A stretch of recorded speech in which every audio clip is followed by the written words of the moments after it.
அன்பு நெஞ்சங்களுக்கு வணக்கம். அபினவ பாரதம்ங்கிற யூடியூப் சேனலுக்கு உங்கள் எல்லோரையும் வரவேற்கிறேன். நான் உங்கள் அனந்த நாராயணன்.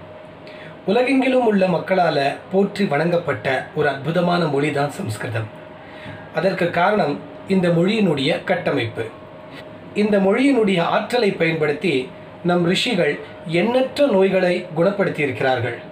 அப்பேற்பட்ட இந்த மொழியினுடைய மருத்துவ பயனை என்னுடைய நேரடி அனுபவத்தை தான் இந்த வீடியோவில் பகிர்ந்துக்க போகிறேன். வாங்க வீடியோக்குள்ளே போகலாம். நம்ம சேனலை சப்ஸ்கிரைப் பண்ணலைன்னா மறக்காமல் சப்ஸ்கிரைப் பண்ணுங்கள். இந்த பதிவு உங்களுக்கு பிடிச்சிருந்ததுன்னா மற்ற நல்ல உள்ளங்களுக்கும் ஷேர் பண்ணுங்கள். உங்களுடைய கருத்துக்களை கமெண்ட் பாக்ஸில் டைப் பண்ணுங்கள். உங்களுக்கும் இந்த மாதிரி ஏதாவது அனுபவம் இருக்கா? அதை கமெண்ட் பாக்ஸில் டைப் பண்ணி பகிர்ந்துக்கோங்க.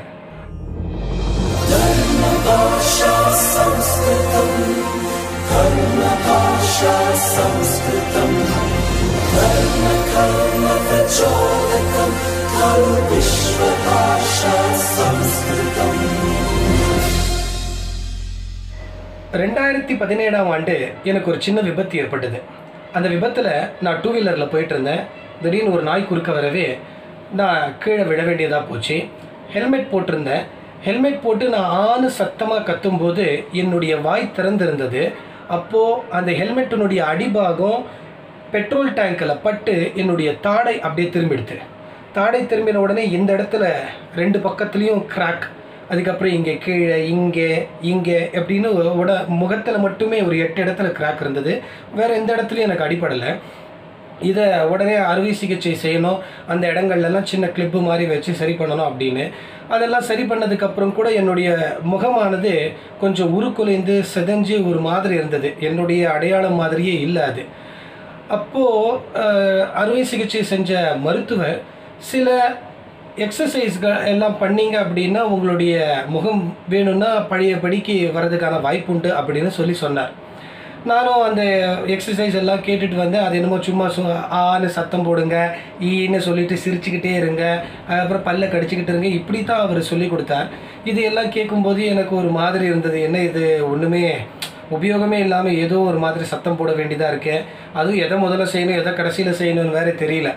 அதனால் இன்னும் ஏதாவது செதஞ்சு போயிடுமோ என்னுடைய அடையாளமே அப்படின்னு எனக்கு கொஞ்சம் மனசுக்குள்ள பயம்.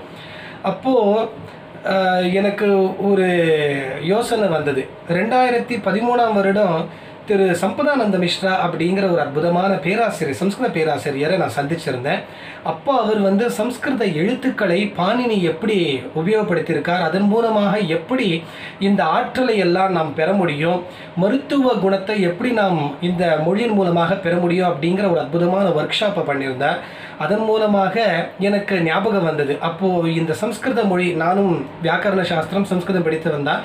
அப்போது அதையே நம்ம ஏன் கையாளக்கூடாது அப்படின்னு சொல்லி சம்ஸ்கிருதத்தில் இருக்கக்கூடிய பாணினியினுடைய சூத்திரங்களில் ஒன்று முகநாசிகா வச்சனோனு நாசிகா துல்யாசிய பிரயத்னம் சவர்ணம் அப்படின்னு ஒரு 2-3 சூத்திரங்கள் இருக்குது. அதில் முக்கியமாக இந்த சம்ஸ்கிருத எழுத்துக்கள்லாம் எப்படி முகத்தின் மூலமாக வெளிப்படுறது, பல முகத்திலேயே இருக்கக்கூடியதான பல அவயவங்களோட உதவியோடு எப்படி அது வெளிப்படுது, அதை நம்ம பண்ணால் என்ன அப்படின்னு யோசனை என்னுடைய நண்பர்கள் குரூப்பில், அதாவது சம்ஸ்கிருதத்துக்குன்னு இருக்கக்கூடியதான குரூப்பில் அதை ஒரு வீடியோவை ஷேர் பண்ணியிருந்தேன்.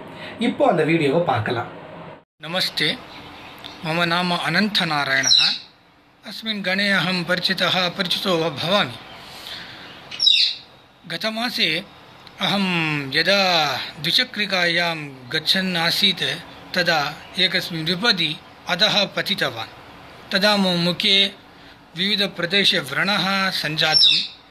तदर्थं शल्यचिकित्सा आवश्यकमिति हास्पिटल् मध्ये उक्त्वा ते चिकित्सामपि कृतवन्तः. चिकित्सा अनन्तरं ह्यः अहं हास्पिटल् गतवान्. तदा वैद्येन उक्तं किञ्चित् व्यायामः कर्तव्यः इति. नाम मुखस्यार्थे व्यायामः कर्तव्यः. इत्थम् उपरि अधः इति आ ऊ इति किमपि मुखस्य कृते व्यायामः कर्तव्यः इति वैद्येन उक्तं. मया चिन्तितं यदा संस्कृतभाषायां भाषयते चेदपि तदेव व्यायामः भविष्यति. पुनः किमर्थम् आ ई ऊ किमपि अस्पष्ट अक्षराणां उच्चारणम् इति चिन्तयित्वा व्याकरणशास्त्रे यद् मया अधीतं नाम मुखनासिका वचनोनुनासिकः इति सूत्रं यदस्ति तदनुसृत्य अक्षराणां स्थानविवेकः यदस्ति तस्य पारायणमेव उचितम् इति चिन्तयित्वा तस्य पारायणं प्रारब्धवान्। अधुना अहं किञ्चित् सुखम् अनुभवामि। किमर्थम् अहम् अत्र अस्मिन् विषयस्य कृते वदामि इति चेत् अस्माकं भाषा तादृशी भवति, तस्य उपयोगः सम्यक् कर्तव्यः इति चिन्तयित्वा अन्येषां कृते अपि वक्तव्यम् इति मनसि चिन्तयित्वा अस्मिन् विषये वदामि। संस्कृतभाषा देवभाषा मधुरभाषा अपि नास्ति, वैद्यकीयभाषा अपि च अस्ति। तदर्थं सर्वेषां संस्कृतभाषायां भाषणं कुर्वन्तु, तस्य प्रसारं कुर्वन्तु इति उक्त्वा विरमामि। महान् धन्यवादः। பார்த்தீங்களா வீடியோவை? அதில் ஏதாவது புரிஞ்சதா? ரொம்ப சுலபமான மொழி தான், கட்டாயம் எல்லாருக்குமே புரியும். நான் சொன்ன விஷயம் இதுதான். எனக்கு இந்த மாதிரி விபத்து ஏற்பட்டதுன்னோ மருத்துவர் எக்ஸசைஸ் பண்ண வேணும் அப்படின்னு சொன்னதும் நான் ஏன் இந்த சூத்திரத்தை பயன்படுத்தி சம்ஸ்கிருத மொழியை பயன்படுத்தி என்னுடைய இந்த குறைபாடை நீக்கக்கூடாது அப்படிங்கிறத யோசித்து அதை பண்ணிக்கிட்டு இருக்கேன் அப்படின்னு தான் அதில் சொன்னேன். இப்போ பார்த்தீங்கன்னா நான் எப்படி இருக்கேனோ இதே மாதிரி தான் என்னுடைய பழைய நிலைமை இருந்தது. அந்த கிட்டத்தட்ட ஒரு வார காலம் அதை நான் விடாமல் பயிற்சி செஞ்சு மருத்துவரை போய் பார்த்தேன். பார்க்கும்போது எப்பவும் மருத்துவர்கள்லாம் சொல்லுவாங்க இல்லையா, மெடிக்கல் மிராக்கிள்னு, அந்த மாதிரி அவர் ஆச்சரியப்பட்டு போனார்.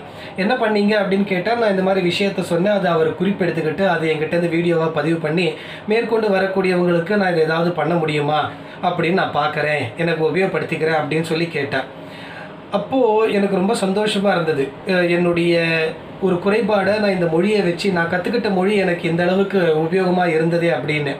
இதை தான் நம்மளுடைய வேதகால ரிஷிகள் எல்லாருமே இந்த மொழியினுடைய ஆற்றலை பயன்படுத்தி இது எப்படியெல்லாம் பயன்படுத்த முடியும், இது எப்படியெல்லாம் குறைபாடுகளை நீக்க முடியும் அப்படிங்கிறத புரிஞ்சுக்கிட்டு பல மந்திரங்களை நமக்காக கொடுத்துருக்காங்க. இப்போது இந்த எழுத்துக்கள் எங்கெங்கிருந்தெல்லாம் வருது அப்படிங்கிறத பற்றி ஒரு சின்ன வீடியோ பாண்டிச்சேரியில் இருக்கக்கூடிய संस्कृत பேராசிரியர் திரு வினோத் அவர்கள் நமக்காக வழங்கியிருக்கிறார். அதை நம்ம பார்க்கலாம். नमस्ते। प्रत्येकं वर्णस्य किञ्चित् उच्चारणस्थानं वर्तते इति पाणिनीयशिक्षायाम् उक्तं वर्तते। तद्यथा आकुहविसर्जनीयानां कण्ठः, इचुयशानां तालु, ऋतुरसानां मूर्धा, ऋतुरसानां दन्ताः, उपूपद्मानीयानाम् ओष्ठौ, न्यमगणनानां नासिका च, एदैतोः कण्ठतालु, ओदौतोः कण्ठोष्ठं, बकारस्य दन्तोष्ठं, जिह्वामूलीयस्य जिह्वामूलं, नासिका अनुस्वारस्य इति वर्णानां स्थानानि।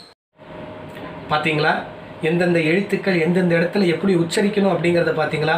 எவ்வளோ ஒரு அழகான கட்டமைப்பு பார்த்தீங்களா? அதுதான் சம்ஸ்கிருத மொழி. இதனால தான் உலகத்தில் இருக்கக்கூடிய பல அறிஞர்களும் சரி, விஞ்ஞானிகளும் சரி, பேராசிரியர்களும் சரி, பல தலைவர்களும் சரி, ஏன் நம்மளுடைய பாரத தேசத்தில் எத்தனையோ தலைவர்கள், அறிஞர்கள், விஞ்ஞானிகள் எல்லாருமே போற்றி இந்த சம்ஸ்கிருத மொழியினுடைய பயனை நன்றாக அறிந்திருக்கிறார்கள்.